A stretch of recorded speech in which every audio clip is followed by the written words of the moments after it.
Welcome back, everyone, back to my portfolio where today I'm going to show you how hard my portfolio has been hit by what's going on in the world. I'm going to show you exactly how my holdings have held up, if anything has cut their dividends, and how my overall portfolio has been affected by everything that's going on in the world and in individual sectors. So as you can see here, right away at the top, you see this bright red. My portfolio is down $9,383 or 27.13%.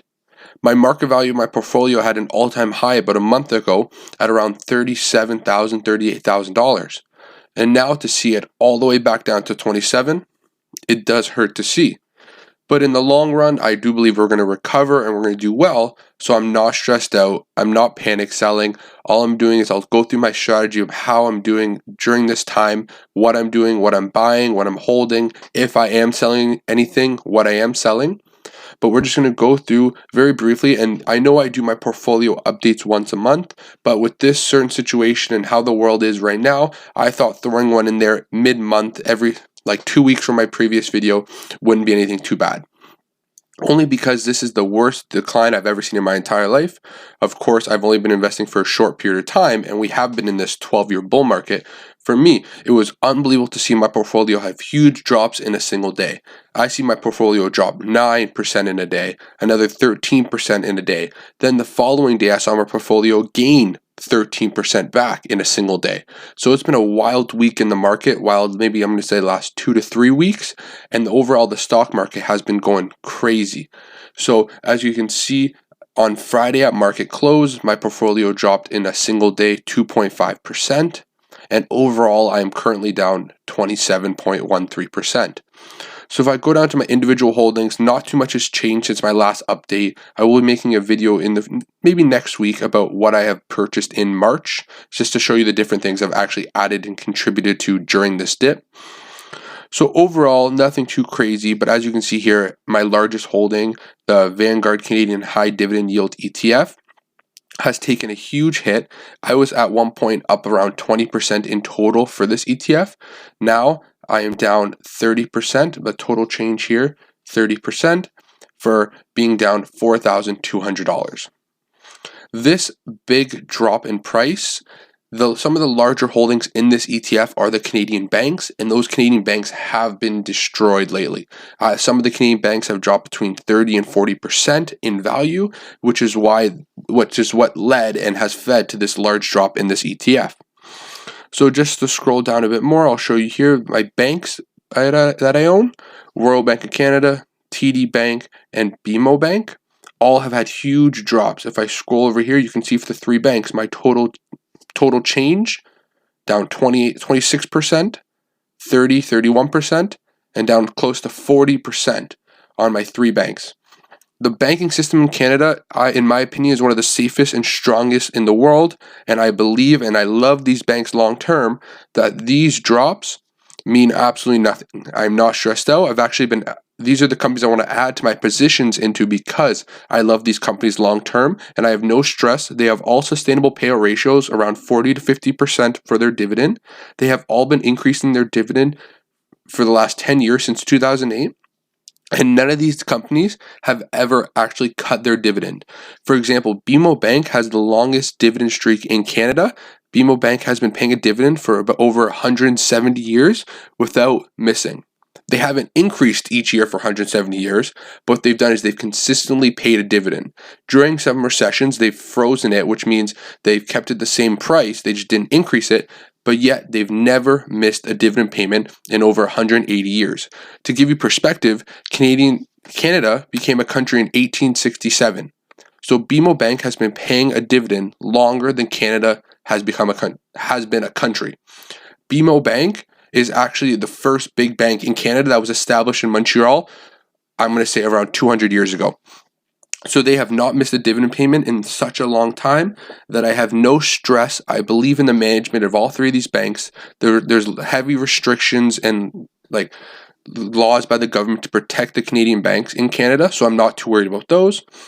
Now just move over to the interesting sector that's taken the biggest hit, I'm going to say, is of course oil. everyone that's been following the news understands what's happening. There's been a little oil price war going up between Russia and Saudi Arabia, which has been affecting Canada and the United States in their oil industry. Only because Saudi Arabia has the power and they're trying to set such a low price for oil per barrel that it's going to maybe not drive and put these companies out of business, but really affect their revenue and their profits.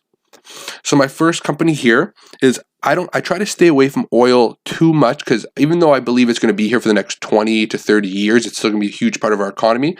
We are shifting out of it. So because I have my timeline for investing is 20 to 30 years, I'm trying to just slowly diversify a little bit out of it. So this company right here, PPL, Pembina Pipeline Corporation, doesn't actually produce oil. It's a pipeline company. So their revenues, they have strong revenues because they have contracts set in place to transport the oil to and from different locations. And they aren't really too connected to the actual price per barrel of oil. But of course, they are in the oil sector. And when that sector took such a large hit, so did they. So if I scroll over here, I own 22 shares. Current price per share as market close was $23.12. And if I scroll over here, you can see I am down 52% on this stock. 52%. I only have a small position. I bought in with about $1,000 into PPL, so nothing too crazy to be worried about. You can see total dollar-wise, I'm down $547. But just to show you how hard that sector's been hit, one of my individual companies is down 52%. The next company I own that's connected to the oil industry, if I scroll down, Suncor Energy. This is another great holding I actually purchased about a month ago before this oil fiasco. I'm still holding the company long term. I have no plan on selling it right now. But when I purchased it about $39 a share, and I thought it was a good deal. I really like the company. They have a strong balance sheet. They're somewhat called a cash cow. They can really generate cash flow very easily. But they are heavily within the oil sector. That's their sector of business. So if you see here, I own 27 shares. And I scroll over, I am down 60% on Suncor Energy. 60%. I put in, like I said, about $1,000. That's usually my minimum buy-in per company. And I'm down $640 in dollars and down 60% overall on the stock. So for me, those are my two largest hits with regard to the oil sector. Everything else, as you can see here, I'm down 15, 20, 10, 25%. Everything that's kind of in line with how the market's performed. But as you see, the banks got hit hard, where I've lost over 30% on all my banks, and the oil sector got hit extremely hard. So that's an update on how my little portfolio has been holding strong or performing during this rough time. If I show you here, I'll move over to my dividend income. What has kept me safe and not too worried during this time is that none of this has changed. If you watch any of my previous videos where I show you my dividend income, how much dividend I've received and what companies they paid me, you'll see I've seen this chart before. This is my chart of my 12-month projected dividend income. So what this is it shows you all the tickers I own, how many shares I own, the annual dividend per share, and then when you multiply them out, the total annual dividends I will be receiving from each company. And then when you add these up, I'm earning each year $1,438.52 in dividends. So if I were to stop contributing my portfolio right now, if none of these companies were to raise their dividend within the next year, which they all already do, but just say that would all stop, none of them cut their dividend, my portfolio would generate $1,438.52 in dividends. So as of right now, none of these companies have cut their dividends. I'm sure maybe one or two of them will. I'm sure PPL and Suncor may cut their dividend moving forward because of what's going on in the oil industry. I'm not too sure. Suncor did have a sustainable payout ratio around 40 to 45%, so they may have the cash flow to cover their dividend and not cut it. PPL, for example, their payout ratio was a bit higher at around 70%. So if this has really affected them, even though the price of oil shouldn't too much, then I may see a dividend cut coming soon. I'm still unsure of what I will be doing when the dividend gets cut, because in my strategy of dividend growth investing, once a company cuts their dividend or fails to increase it in that year, I do let them go. I do kick them out of the portfolio and sell them off. But because of these two companies, I've carefully selected them and I did my research in them when I purchased, that I don't believe the oil price that is going on in the world that's currently like where the price of oil is now, I don't think that is sustainable very long term. I think it may be like a short 1 to 2, maybe 3 year plan and idea. And then I think overall these companies will make adjustments to compete and generate cash flow at that price. So I don't think I will actually get rid of them at this point, even if they do cut their dividend, only because I do have minimal positions at about $1,000 a piece within PPL and Suncor. So nothing too stressed out about, even if the share price drops even more. I may just hold on only because I know that's a sad thing. You're holding on to a falling stock, you have hope. But when I did my research into these companies, I did believe in them long term, and I purchased all my stocks in these companies that I believe I can hold for 15, 25 years in this portfolio without worrying about selling them. So for that reason, my headspace is where, even though I just purchased, it could go down more. When I did my research and I chose these companies, I believed in them long term. So I'm going to continue to believe in them long term, even with this short term oil price war going on, because you never know. Over the future, I do believe they're strong companies with strong management and they can recover. So just moving over to some news. This is from CNBC, my favorite place to read financial articles. And as you can see here, stock market live Friday, Dow Jones down 900 points, worst week in 11 years. 11 years. Our bull market has been going on for 11 years. This is the first time in such a long time we've experienced some real, I'm going to say, heartache and panic within the market. So this was a great chart I want to show here.